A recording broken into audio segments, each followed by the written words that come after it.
आप सभी का मेरे YouTube चैनल पर स्वागत है। आज हम इस वीडियो में भारतीय राज्य व्यवस्था एवं प्रशासन से संबंधित जो प्रीलिम्स में प्रश्न उत्तर आते हैं, क्वेश्चन आंसर्स आते हैं, उनके बारे में चर्चा करेंगे। भारतीय राज्य व्यवस्था में कौन-कौन से टॉपिक्स इम्पोर्टेंट हैं, उनको भी हम देखेंगे। ठीक है?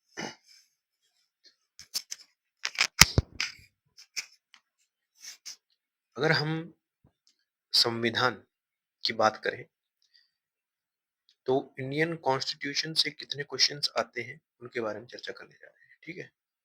पिछली बार अगर आप देख पाएँ, मैं आपको क्वेश्चन शो कर रहा हूँ यहाँ पे। देखिए, डॉक्टर राजेंद्र सॉरी, क्वेश्चन कितने आए हैं 2024 में? एक क्वेश्चन आया हुआ है, फिर दूसरा ये आया हुआ है।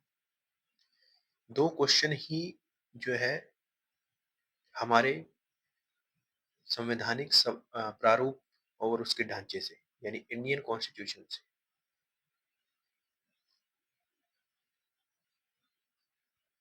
इंडियन कॉन्स्टिट्यूशन से 2 क्वेश्चन आए हुए हैं और जस्ट इसके पीछे देखें, लास्ट ईयर में देखें, तो देखिएगा तीसरा क्वेश्चन आया हुआ है, ये 2023 में आया हुआ है ना? इसी के साथ फिर और आगे देखें, तो एक 23 में और आया हुआ है, ये रहा।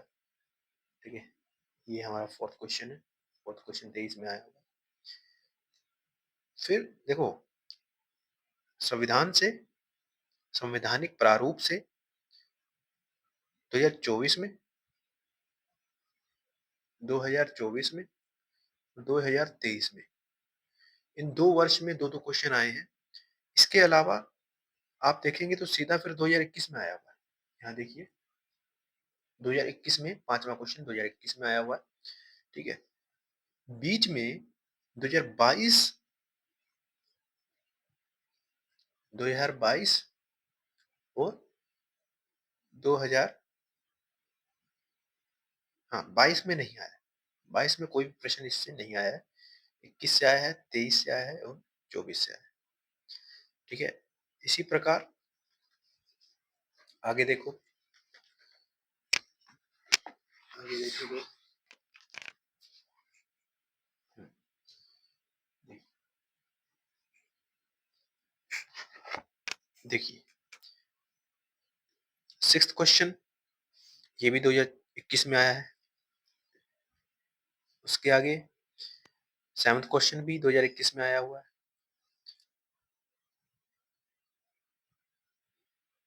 2 क्वेश्चन 2021 3 क्वेश्चन 2021 में आए। ठीक है? 5वां, 6ठा और 7वां क्वेश्चन जो है 2021 में आए हैं। फिर 20 में लगभग-लगभग 4 क्वेश्चन आए हैं। ठीक है? अगर आपको दिखा पाऊँ मैं, 9th क्वेश्चन, 9th क्वेश्चन 2020 में आया हुआ है। फिर उससे आगे 10th क्वेश्चन जो है 2020 में आया हुआ है। फिर एक और क्वेश्चन 11th क्वेश्चन है, वो भी 2020 में आया है। ठीक है? फिर इसके बाद 2019 में आया हुआ है। 2019 के बाद यहाँ देखें, तो 2019 में कितने क्वेश्चन आए हुए हैं? 2 क्वेश्चन 2019 में आए हुए हैं और यहाँ देखा जाए, यहाँ देखो 13 क्वेश्चन 2019 में आया है। तो एवरेज हम देखें, तो हमारे जो संविधान के प्रारूप से जो क्वेश्चन आते हैं, लगभग-लगभग 2 क्वेश्चन हम मान के चलते हैं, आते हैं एवरेज। 2 से 3 भी हो सकते हैं और 1 भी हो सकता है, यानी एवरेज माने तो 2 क्वेश्चन आते हैं। ठीक है? फिर आगे हम चलते हैं, ये क्वेश्चंस को भी हम डिस्कस करेंगे। उससे पहले मैं आपको ये दिखाना चाह रहा हूँ, क्वेश्चन है ना, कि क्वेश्चन कहाँ-कहाँ से आ रहे हैं और कौन-कौन से ईयर में कितने-कितने क्वेश्चन आ रहे हैं। हमने संविधान का प्रारूप देखा और देखो यहाँ आ जाओ, तो आपको दिख रहा होगा दूसरा टॉपिक, संघ एवं उसके राज्य क्षेत्र तथा नागरिकता, है ना? इसमें 2021 में 1 क्वेश्चन आया है और 2007 में, फिर 2004 में, 2003 में, ये इम्पोर्टेंट नहीं है, ये टॉपिक इम्पोर्टेंट नहीं है। अगर आप यूपीएससी, सीएससी 2025 के लिए प्रिपेयर कर रहे हैं, तो आपके पास टाइम बहुत कम है। तो टाइम को मद्देनज़र रखते हुए आपको कम समय में ज़्यादा आउटपुट निकालना है ना? उस प्रिपरेशन के दौरान आपको सिर्फ़ उन टॉपिक्स को पढ़ना होगा, जो बार-बार प्रीलिम्स में आ रहे हैं और उनके टॉपिक्स बार-बार आ रहे हैं, है ना? अब देखो मूल अधिकार और नेक्स्ट टॉपिक देखते हैं। तो नेक्स्ट टॉपिक क्या है? मूल अधिकार, नीति निर्देशक तत्व और मूल कर्तव्य। यानी एफआर फंडामेंटल राइट्स, डीपीएसपी यानी नीति निर्देशक तत्व और मूल कर्तव्य यानी फंडामेंटल ड्यूटीज। ये टॉपिक्स आए हुए हैं। अब इसमें देखो 24 में एक ही क्वेश्चन आया है, 23 में भी एक क्वेश्चन आया है, 22 में नहीं आया, 21 में 2 क्वेश्चन आए हुए हैं। देख पा रहे हो आप? 21 में 2 क्वेश्चन आए हुए हैं, 41वां, 42वां ये दे रखा है जो सीरियल नंबर। उसमें देखो 21 में 2 क्वेश्चन आए हुए हैं, एक तीसरा, चौथा। देखो 21 में 4 देख रहे होंगे आप, ठीक है?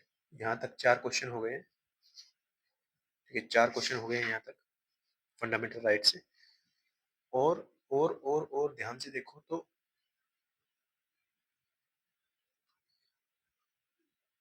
जस्ट इससे ऊपर ये जो क्वेश्चन है, ये आपका 45th क्वेश्चन है।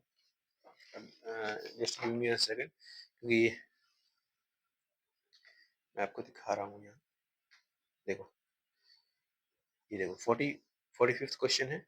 अब देखो जो एग्जाम आपका हुआ होगा 2021 में, उसमें सीरियल नंबर अलग हो सकता है, पर ये जो बुक है जिसमें से मैं आपको ये क्वेश्चन दिखा रहा हूँ, उसमें ये सीरियल नंबर 45 है। ये बुक आपकी अरिहंत पब्लिकेशन की है, आप भी ले सकते हैं।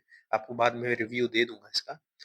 अभी आप देखिए कि 2021 में 5 क्वेश्चन आए हुए हैं। किससे आए हुए हैं? फंडामेंटल राइट्स एंड डीपीएसपी और फंडामेंटल ड्यूटीज से कितने क्वेश्चन आए हुए हैं? 5 क्वेश्चन आए हैं। इनको हम पढ़ेंगे भी। अभी आपको मैं जस्ट बता रहा हूँ कि कहाँ से कौन से क्वेश्चन आए, ठीक है? आगे देखिए तो ये क्वेश्चन है। तो फंडामेंटल ये इंपॉर्टेंट टॉपिक हुआ। इसका मतलब क्या हुआ? देखो 2024, 23, 20 में आया ही नहीं, 2021, 21 में 5 क्वेश्चन आए हुए हैं। तो हम ये मान के चलते हैं कि इंपॉर्टेंट तो टॉपिक ये है, तो इसको हम छोड़ेंगे नहीं, है ना? तो इसको करना है, ठीक है? छोड़ना कौन सा है टॉपिक मैं आपको बताता जाऊंगा, जैसे मैंने पहले एक बता दिया है। अब एक टॉपिक और आ गया है। एक टॉपिक आ गया है और देखो कौन सा है ये? सरकार और सरकार की पद्धति प्रणाली, है ना? इसमें से देखो 2021 में आया था, 24 में नहीं आया, 23 में नहीं आया, 22 में नहीं आया, 21 में एक क्वेश्चन आया है और 20 में एक क्वेश्चन आया है, 2019 में एक क्वेश्चन आया है, सॉरी 2019 में 2 क्वेश्चन आए हैं। देखो यहाँ पे 2019 एक क्वेश्चन ये रहा और एक क्वेश्चन ये रहा, ठीक है? 2 क्वेश्चन आए हैं, फिर 18 में एक क्वेश्चन आया है, 17 में एक क्वेश्चन आया है। तो हम मान के चलते हैं कि अगर आप इस टॉपिक को पढ़ते हैं, अगर आप सरकार की पद्धति प्रणाली को पढ़ते हैं, तो एक क्वेश्चन मान के चले आ जाता है। पर पिछले 3 सालों में नहीं आया है, तो इसको अगर आपके पास और भी बहुत टॉपिक्स हैं, जो इम्पोर्टेंट टॉपिक्स हैं, वो करना चाहते हैं और वो टॉपिक्स बचे हुए हैं, उनको कंप्लीट करना है, तो आप उन पर फोकस कीजिएगा, इस पे थोड़ा कम कीजिएगा, ठीक है? ऐसे टॉपिक्स जिनमें से कभी 1 क्वेश्चन आ रहा है, कभी 2 क्वेश्चन आ रहे हैं, तो उनको थोड़ा कम ही देखिएगा, है ना?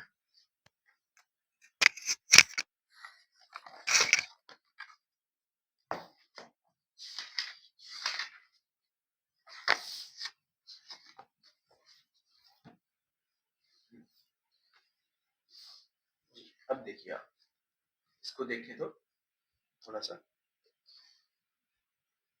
केंद्र सरकार, इस टॉपिक को देखिए, केंद्र सरकार नेक्स्ट टॉपिक है, ये वेरी इंपॉर्टेंट है, वेरी, वेरी इंपॉर्टेंट। इसको ये सबसे इम्पोर्टेंट है। अगर कोई स्टूडेंट पूछता है कि सर कौन सा टॉपिक करना चाहिए जो सबसे इम्पोर्टेंट है, तो मैं कहूँगा केंद्र सरकार। यानी ये अगर हम बुक पढ़ेंगे, तो बुक में जब मैं पढ़ाऊँगा तो उसमें ये लिखा हुआ है कार्यकारिणी। ये हिंदी मीडियम स्टूडेंट के लिए कार्यकारिणी फर्स्ट, कार्यकारिणी सेकंड। इसके अंतर्गत कौन-कौन से टॉपिक्स आते हैं? राज्य सरकार आती है, केंद्र सरकार आती है, राज्य सरकार आती है, राष्ट्रपति, उपराष्ट्रपति, है ना? इसके अंदर संसद भी आती है, संसद के अंदर लोकसभा, राज्यसभा, राज्य सरकार में, स्टेट में जो है राज्यसभा, है ना? और केंद्र में मंत्रिपरिषद, ये सब टॉपिक्स इसी के अंदर आते हैं, तो ये इम्पोर्टेंट है, ये बात आपको ध्यान में रखनी है। तो इसमें देखो 24 में कितने क्वेश्चन आए हैं? 1 क्वेश्चन, 1, 2, 3 और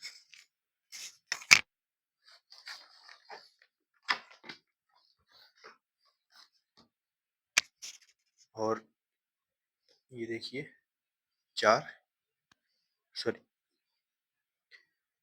ये हो गए 3, 4, 5, 6 यानी 6 क्वेश्चन आए हुए हैं। कितने क्वेश्चन आए हैं? पिछली बार कितने क्वेश्चन आए हैं इसमें से?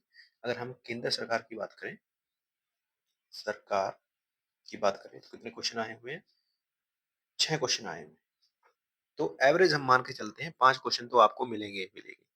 नहीं तो 4 तो जो मिलेंगे पक्का है। इम्पोर्टेंट है तो पक्का है। तो यहीं से हम अभी क्वेश्चन पढ़ने को जो है, जो मैं आपको क्वेश्चन पढ़ाने जा रहा हूँ, उनको यहीं से ही स्टार्ट करते हैं, ठीक है? तो केंद्र सरकार से ही देखते हैं कि 2024 में कौन-सा पहला क्वेश्चन।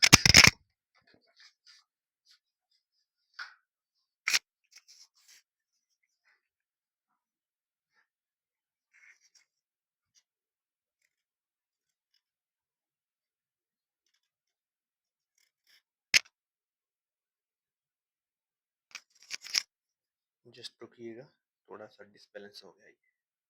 हाँ, अब देखते हैं। केंद्र सरकार इम्पोर्टेंट इम्पोर्टेंट टॉपिक है, जैसे कि मैंने आपको बता दिया है। तो अभी इसी को पढ़ते हैं। क्वेश्चन है 2024 में आया है।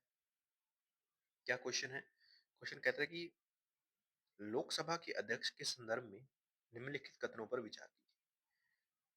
जब लोकसभा के अध्यक्ष को हटाने का कोई संकल्प विचाराधीन है, तब क्या-क्या ऑप्शन हैं आपके अकॉर्डिंग? आपको ये कहता है कि वह पीठासीन नहीं होगा या होगी, उसे बोलने का अधिकार नहीं होगा, वह संकल्प पर प्रथम मत देने का या की हकदार नहीं होगा या होगी।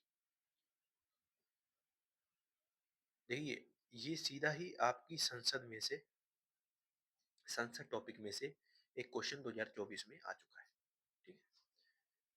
संसद में 2024 में आपका एक क्वेश्चन आ चुका है। किससे है? किससे रिलेटेड है? लोकसभा से है, लोकसभा के अध्यक्ष से संबंधित है। अब देखो उसमें पूछा क्या गया है कि अगर लोकसभा के अध्यक्ष को हटाने का कोई संकल्प विचाराधीन है, मान लें ऐसी कोई विपक्ष से जो है ऐसा जो है कोई लोकसभा के अध्यक्ष को हटाने के लिए सिफारिश की गई है, संसद में ऐसा कोई विचाराधीन संकल्प लाया गया है, तब लोका लोकसभा के अध्यक्ष के पास क्या जो है उसे अधिकार है कि वह पीठासीन अधिकारी रहेगा, यानी वो चेयर पे बैठा रहेगा या लोकसभा की जो कार्रवाई को संचालन कर पाएगा? ये एक क्वेश्चन है। ये इसमें ऑप्शन दे रखा है ना, पीठासीन होगा या नहीं होगा? आप बताइएगा, सोचिए इसको। फिर आता है उसे बोलने का अधिकार नहीं होगा। क्या ऐसा कुछ आपने पढ़ा है? अगर आप बिगिनर हैं तो आपको समझ नहीं आएगा, आपको मैं अभी बताऊँगा भी। पर जो तैयारी कर रहे हैं कई वर्षों से या बहुत टाइम हो गया उनको तैयारी करते-करते, तो वो बताइएगा, ठीक है? फिर है तीसरा, ये वह संकल्प प्रथम मत देने का यकी हकदार नहीं होगी या होगा, है ना? ये बताना है आपको। तो मैं आपको बता देता हूँ, इसमें जो आपका ऑप्शन होगा वो ए होगा, केवल एक। क्यों? क्योंकि जब उस पर कोई संकल्प लाया जाता है, लोकसभा के अध्यक्ष को हटाने के लिए कोई संकल्प जब संसद में लाया जाता है या लोकसभा में लाया जाता है, क्योंकि लोकसभा संसद का ही एक भाग है, तो उसमें जब विचाराधीन है ऐसा कोई संकल्प, तब लोकसभा अध्यक्ष को जो है पीठासीन नहीं होगा वो, समझे? कि वो चेयरपर्सन नहीं होगा, तब वो लोकसभा की सुनवाई नहीं कार्य नहीं कर सकता, वो पीठासीन अधिकारी नहीं होगा, पीठासीन नहीं होगा, उसे बोलने का अधिकार नहीं होगा, ये सही है। ये क्या है? गलत है, ठीक है? पहला ही आपका सही है कि वो पीठासीन अधिकारी तो होगा, पर उसके उसे बोलने का अधिकार नहीं होगा, ऐसा कोई कुछ नहीं है, वो बोल सकता है, ठीक है? वह संकल्प पर प्रथम मत देने का हकदार नहीं होगा, ऐसा भी नहीं है। उसे उस वक़्त उसे वोट डालने का अधिकार होगा। ऐसे आपको जानकारी के लिए बता दूँ, जिसको नहीं पता, कि जब लोकसभा की कार्यवाही चल रही होती है, तब अध्यक्ष पहले वोट नहीं कर सकता। अध्यक्ष अपना निर्णायक मत देता है। निर्णायक मत मत से क्या समझे आप? कि जब लोकसभा चल रही है और दोनों पक्ष 2 पक्ष होते हैं, दोनों बराबर आ जाएँ, यानी एक सत्ताधारी जो दल होता है वो एक तरफ, यानी जो सरकार का जो चला रहे हैं, सत्ता में जो हैं, वो, और जो विपक्ष में है वो, दोनों का वोट बराबर हो जाए, तो तब क्या करता है? लोकसभा अध्यक्ष को वोट डालने का अधिकार होता है या मत देने का अधिकार होता है।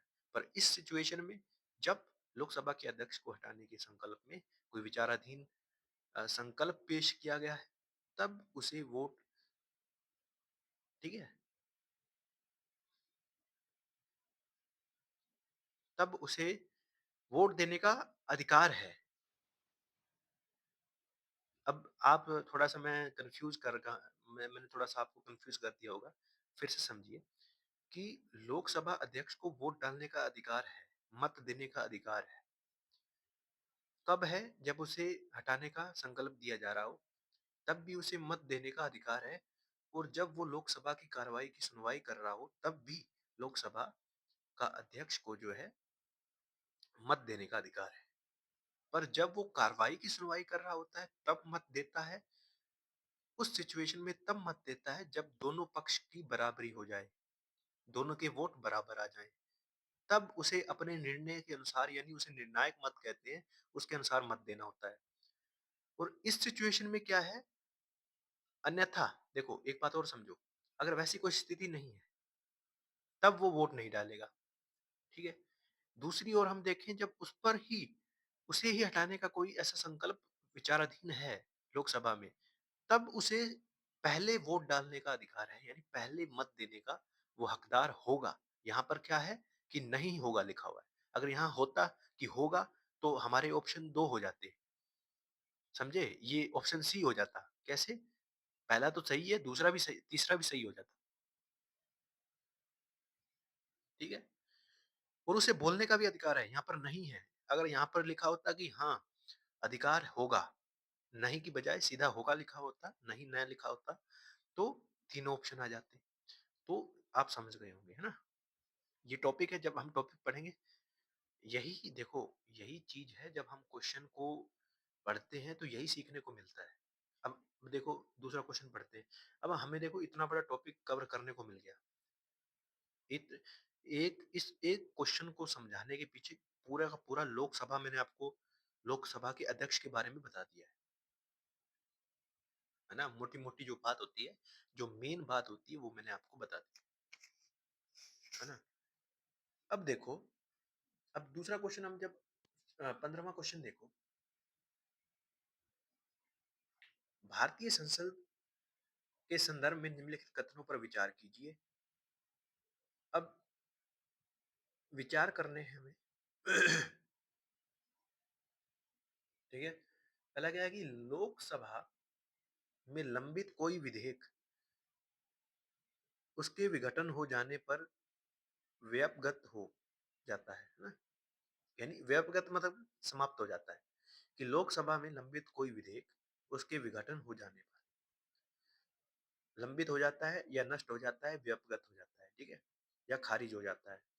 लोकसभा द्वारा पारित और राज्यसभा में लंबित कोई विधेयक लोकसभा के विघटन को हो जाने पर व्यपगत हो जाता है। कोई विधेयक जिसमें संबंध में भारत के राष्ट्रपति ने सदनों के सदनों की संयुक्त बैठक आयोजित करने के अपने आशय की सूचना दे दी है। लोकसभा का विघटन हो जाने पर वे अवगत हो जाता है। ठीक है? अब इसको समझो। इसका ऑप्शन क्या है? बी है। 1 और 2 सही है, तीसरा गलत है आपका। ठीक है? अब देखो, इसमें क्या लिखा हुआ है कि भारतीय संसद के संदर्भ में कथन 1 और 2 सही है। लोकसभा में लंबित कोई विधेयक उसके विघटन हो जाने पर समाप्त हो जाना जाता है। लोकसभा के विघटन शब्द का आशय संसद का अंत माना जाता है। समझे? कि जब लोकसभा ही समाप्त हो गई या उसका विघटन हो गया, तो समझो संसद का भी अंत माना जाता है। संसद का अंत का मतलब है कि लोकसभा नष्ट हो गई तो सरकार ढह गई। सरकार को फिर से बनाया जाएगा, फिर से चुनाव होगा, है ना? नई संसद के लिए लोकसभा के चुनाव की आवश्यकता होती है। अब नई लोकसभा आने के लिए संसद की क्या होती है? संसद के लिए लोकसभा के चुनाव की आवश्यकता होती है, फिर से चुनाव होता है। लोकसभा द्वारा पारित और राज्यसभा में लंबित कोई विधेयक लोकसभा के विघटन हो जाने पर विधेयक व्यपगत हो जाता है, यानी समाप्त हो जाता है। कोई भी मान लो लोकसभा ही लंबित होगी तो वो जो भी विधेयक होगा वो भी क्या हो जाता है? व्यपगत हो जाता है। जब लोकसभा विघटित की जाती है तो इसके सभी कार्य जैसे विधेयक, प्रस्ताव, संकल्प, नोटिस, याचिका आदि समाप्त हो जाते हैं। अनुच्छेद 85 के तहत संविधान में संसद के सत्र, सत्रावसान और विघटन से संबंधित उल्लेख किया गया है। ठीक है? आर्टिकल 85 ये प्रावधान करता है, ये कहता है कि जब संविधान में संविधान में एक ये प्रावधान करता है कि संसद के सत्र या सत्रावसान यानी सत्र जब लोकसभा की कार्रवाई चल रही है, जब सत्रावसान हो चुका है यानी लोकसभा की कार्रवाई समाप्त हो चुकी है, विघटन हो चुका है या लोकसभा ही विघटन हो गई है, फिर से चुनाव होना है ना देश में, से संबंधित उल्लेख करता है आर्टिकल 85। वेरी इंपॉर्टेंट, आपको याद। तीसरा क्यों नहीं है? यहाँ पर दे रखा है, ये सही नहीं है। क्यों नहीं है? क्योंकि जब लोकसभा का विघटन होता है तो कोई विधेयक जिसके संबंध में भारत के राष्ट्रपति ने दोनों सदनों की संयुक्त बैठक के आशय की सूचना दे दी है, तब विधेयक व्यपगत या समाप्त नहीं होता है। इसमें क्या है? ऊपर वाले में ये था कि देखो, आपको पता होना चाहिए कि विधेयक कोई भी जब पास होता है तो सबसे पहले वो लोकसभा में जाता है। लोकसभा से जब वो उसको मंजूरी मिल जाती है तो वो फिर राज्यसभा में जाता है। राज्यसभा से मंजूरी मिल जाती है तो फिर वो राष्ट्रपति के पास जाता है। राष्ट्रपति की मंजूरी जब मिल जाती है, तीनों अंगों की, संसद के तीनों अंगों की जब मंजूरी मिल जाती है तो उसके बाद वो कानून बनता है। है ना? इतनी बात हमें पता है कि तीनों अंगों में, संसद के तीनों अंगों में जब मंजूरी मिल जाती है, राष्ट्रपति से भी, लोकसभा से भी, राज्यसभा से भी, तो वो कानून बन जाता है, विधेयक, है ना? अब क्या हुआ? मान लो ऐसी सिचुएशन हुई कि लोकसभा से भी पारित हो गया, राज्यसभा से भी पारित हो गया और राष्ट्रपति के पास गया मंजूरी के लिए, ठीक है? इतने में ही क्या है, लोकसभा का विघटन हो गया। तो उस स्थिति में क्या है, वो विधेयक नष्ट होगा, समाप्त होगा या नहीं? तो तो कहता है कि नहीं समाप्त होगा,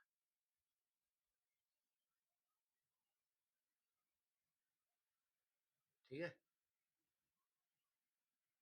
विघटन होने पर समाप्त नहीं होगा। जब नई लोकसभा बनेगी, नई लोकसभा का चुनाव होगा और वो जब सरकार में आएगी तो वो विधेयक जो लंबित होगा उसी विधेयक को राष्ट्रपति मंजूरी देगा और फिर वो कानून बनेगा। यही इस क्वेश्चन में था। तो 2 क्वेश्चन मैंने अभी तक 2024 का डिस्कशन करवाया है। वीडियो आपकी लंबी हो जाएगी। तो ऐसे ही आपको डिस्कशन करना होता है पूरे टॉपिक को। क्वेश्चन को पढ़ने का अर्थ ही यही है कि आप क्वेश्चन को पढ़ रहे हो तो एक-एक पॉइंट को पढ़ो और इससे क्या होता है कि आपका पूरा का पूरा जो टॉपिक है, अब देखो आपका लोकसभा मैंने अध्यक्ष पढ़वाया, लोकसभा के अध्यक्ष के बारे में बताया, ये क्वेश्चन लोकसभा के अध्यक्ष के बारे में आया 2024 में, तो आपने इसके बारे में आंसर ढूँढा। आंसर ढूँढना ही काफ़ी नहीं है। पूरे इसका मतलब ये होता है कि कोई क्वेश्चन पढ़ रहे हैं तो हम समझ लो कि उस टॉपिक को फिर से रिवाइज़ कर रहे हैं। तो ये एक रिवीजन का एक ज़रिया है। ऐसे रिवीजन करोगे तो बहुत आसानी होगी, बोरियत फ़ील नहीं होगी और आपका जो कॉन्फिडेंस लेवल बढ़ेगा, है ना? और आपका मन भी होगा कि हम और क्वेश्चन ढूँढें और उसे मज़े-मज़े में है ना? आपको देखो कि एक टॉपिक फिर से रिवाइज़ हो जाएगा। अगर आपको कुछ ना भी आ रहा होगा ना, फिर से आप उसको देखोगे तो झट में याद हो जाएगा। इस लेवल की जब आप स्टडी करोगे, तो आप पाओगे कि आपका माइंड बहुत ही तीव्र और बहुत ही इंटेलिजेंट हो चुके हो अपन। तो इस वीडियो में यही है। वीडियो बहुत लंबी हो चुकी है, 25 मिनट की, 26 मिनट की वीडियो हो चुकी है। तो इसको मैं यहीं अंत करता हूँ। आज के लिए बस इतना ही, नेक्स्ट वीडियो में मिलेंगे और क्वेश्चन हम समझेंगे। मेरा काम देखो आपको पढ़ाना नहीं है, पढ़ाने के लिए बहुत से यूट्यूबर हैं, यूट्यूब पे आप पढ़ सकते हैं, बैचेज़ लेके पढ़ सकते हैं। मेरा सिर्फ़ आपको, मैं कैंडिडेट हूँ, मैं एस्पायरेंट हूँ, तो मेरा एस्पायरेंट होने के नाते आपको यही बताने की ज़रूरत है कि पढ़ा कैसे जाता है। पढ़ाने वाले बहुत हैं, पर पढ़ना कैसे, ये मैंने आपको इस वीडियो में बता दिया है। तो आज के लिए बस इतना ही। जय हिंद, जय भारत।